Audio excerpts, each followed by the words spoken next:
पाक ऑक्यूपाई कश्मीर भारत का हिस्सा है, वहां का मुसलमान भी हमारा है, वहां का हिंदू भी हमारा है। अमित शाह के बयान पर हंगामा। अमित शाह साहब ने ये कहा है कि पीओके जो है वो हमारा है, वहाँ के लोग भी हमारे हैं, और उन्होंने कहा कि इसके ऊपर तो जो है वो इंडिया का हक है और वो तो भारत का हिस्सा। आज पाकिस्तान के ताल्लुक अफगानिस्तान के साथ जिस नहज पे हैं, जिस मुकाम पे हैं, वो भी बहुत ही वरींग है। ये तो 2-3 साल पहले तक तो हम बड़े खुश थे कि तालिबान आ गए हैं जनाब। हम उनके एतराज़ात के जवाब में यही कहते थे हमारी ज़मीन इस्तेमाल नहीं हो रही, सो इट्स ए कारमा। और जो भारतीय खुफिया एजेंसी रॉ वो फंड करते हैं। तालिबान का लीडर था, उसने कहा कि हम जो है वो इंडिया से मिलिट्री इक्विपमेंट और मिलिट्री सपोर्ट जो है वो हम अब इंडिया से लेंगे ताकि हम अपने सरजमीन को उसकी हिफाजत कर सकें। यानी कि ये वो आजाद कश्मीर को कह रहे थे, पाकिस्तानियों आजाद कश्मीर को अमित शाह साहब ने ये कहा है कि ऐते साडा है। लेकिन जब जवाब मिलता है तालिबान की तरफ से तो ये अपने चेक पोस्ट छोड़ के भाग जाते हैं। क्योंकि जो आपने शुरुआत में बोला कि पाकिस्तान आर्मी के इतने सारे लोग सरेंडर नहीं करेंगे, भागेंगे नहीं, मैं उसका चश्मदीद गवाह हूं कि कारगिल में जिस दिन हमने देखा उनके काफी सारे बुलेट्स पीठ में थे।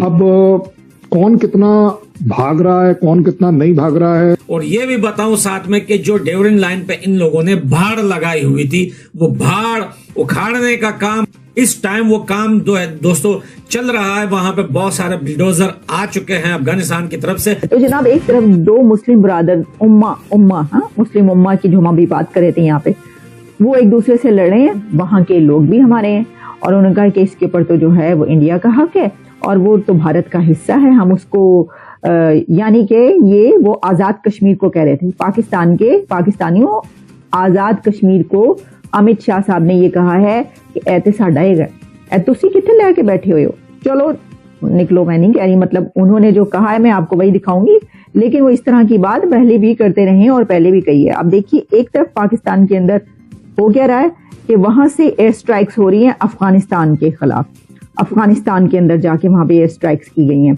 और मैं देख रही थी कि ये खबर भी आ रही थी कि ये जो एयर स्ट्राइक्स की गई हैं इसमें जो पीएएफ के जेट्स हैं उन्होंने वहां पर एक कमांडर है टीटीपी का, उसको मारा है और उसी के ग्रोह पर वहां पे हमला किया गया, उसके 6-7 वहां पे लोग मारे गए हैं उसके अंदर।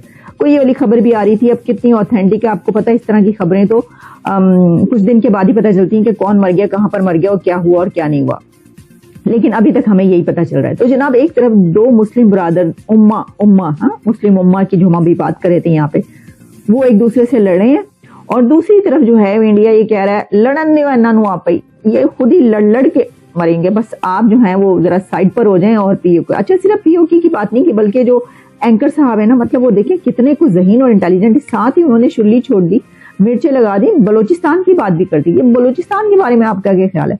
अब होता क्या है कि जो एंकर्स या जो जर्नलिस्ट इस तरह के, मतलब वो इस तरह ये वाली तीली लगाते हैं कि वो कोई ना कोई खबर चाहते हैं। बल्कि मैं देख रही थी, उसके ऊपर भी आगे प्रोग्राम करेंगे कि जो, क्योंकि ये इंडिया कॉन्क्लेव 2024 में ये वाली स्पीच की है या ये वाली बातचीत हुई है अमित शाह की, तो इसी तरीके से इंडिया के प्राइम मिनिस्टर नरेंद्र मोदी साहब की भी बातचीत उसके अंदर हुई, और उन्होंने कहा कि आप ये चाहते हैं कि मैं जहां भी जाऊं तो मैं कोई बड़ी खबर दे के जाऊं। तो उसके पर उनका ये कहना था कि मैं हेडलाइन नहीं देता, मैं डेडलाइन देता हूँ। है जी, वाह जी वाह, क्या बात है। तो डेडलाइन दे के देखिए उन्होंने कहां पर पहुंचा दिया अपने कंट्री को। लेकिन मैं आपको इस वक्त नरेंद्र मोदी नहीं बल्कि अमित शाह की वो वाली बात सुनाऊंगी कि जो अमित शाह ने कहा है, जरा सुन ले पाए वो क्या फरमा रहे हैं, क्या आख रहे हैं। कश्मीर को हम लोग इंडिया मानते, अखंड भारत का हिस्सा मानते, वहां पे अगर किसी का उत्पीड़न हो रहा हो या फिर कोई बलोच हो जो कि वहीं की परिस्थितियों से परेशान है, उसका एक्सप्लॉयटेशन हो रहा है। पाक ऑक्यूपाई कश्मीर भारत का हिस्सा है, इसमें हिंदू मुसलमान का सवाल पैदा ही नहीं होता।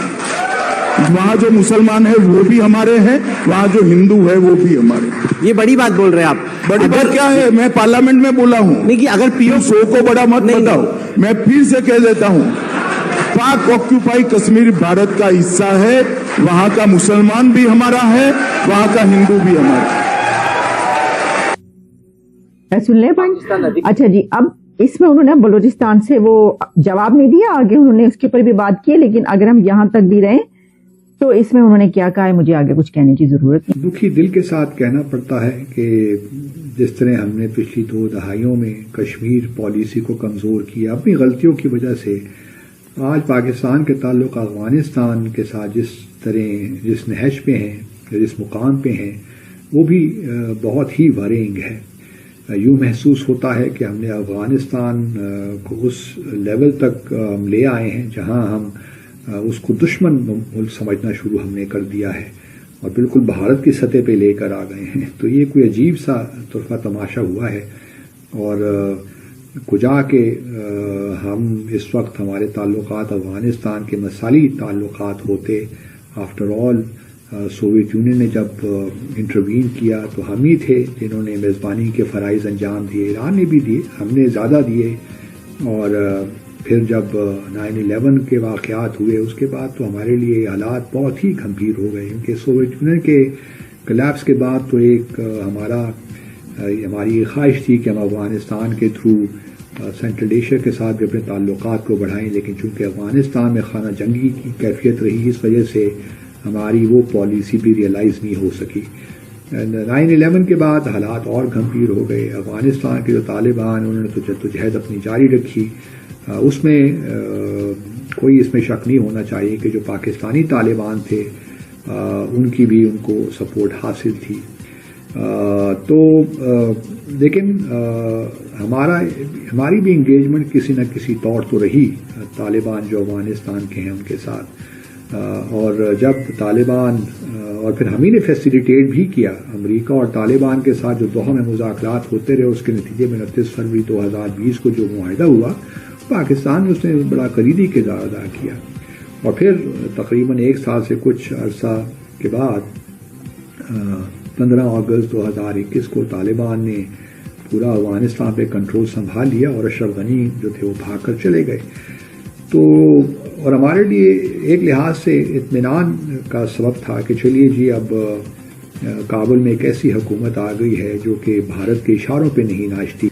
मेरे ख्याल में इस वक्त जो पाकिस्तान जिस तरह से डिप्लोमेटिकली आइसोलेटेड है, मेरे ख्याल में कभी भी इस तरह से नहीं हुआ था। इवन जो है वो सऊदी अरब ने भी अपने हाथ खींच लिए हैं, ईरान के साथ पहले से ताल्लुकात खराब थे। बाकी जो ममालिक हैं वो कतर और वगैरह हैं, वो भी सिर्फ फाइनेंसिस की हद तक थोड़ा सा मदद कर लेते हैं, मतलब कशकोल में जो है वो थोड़ा सा भीख डाल देते हैं। इसके अलावा जो है वो कोई भी, इवन चाइना के साथ जो है वो पाकिस्तान के उस तरह के रिलेशन नहीं है जिस तरह से हुआ करते थे। ऑब्वियसली इंडिया जो है वो तो हमारा 75 साल से दुश्मन है। तो अब इस वक्त जो सिचुएशन है वो ये है कि मतलब जो आपकी आइसोलेशन है वो इतनी बढ़ गई है कि कोई भी आपकी बात सुनने के लिए तैयार नहीं है, ये इवन रीजनल लेवल पे, इंटरनेशनल लेवल पे तो पहले। तो मुझे उम्मीद है कि ये वीडियो आपको पसंद आया होगा। वीडियो पसंद है तो प्लीज हमारे YouTube चैनल को जरूर सब्सक्राइब कीजिए। इसी प्रकार का भविष्य में वीडियो देखने के लिए चैनल को सब्सक्राइब कीजिए। हमारे इस YouTube चैनल पे आपको इससे भी ज़्यादा इंटरेस्टिंग वीडियो भविष्य में देखने को मिलता रहेगा। तो प्लीज़ हमारे YouTube चैनल सोच टाइम्स को सब्सक्राइब कीजिए, वीडियो को लाइक कीजिए, इस वीडियो को अपने दोस्तों के साथ जरूर शेयर कीजिए। नमस्कार, फिर मिलेंगे अगले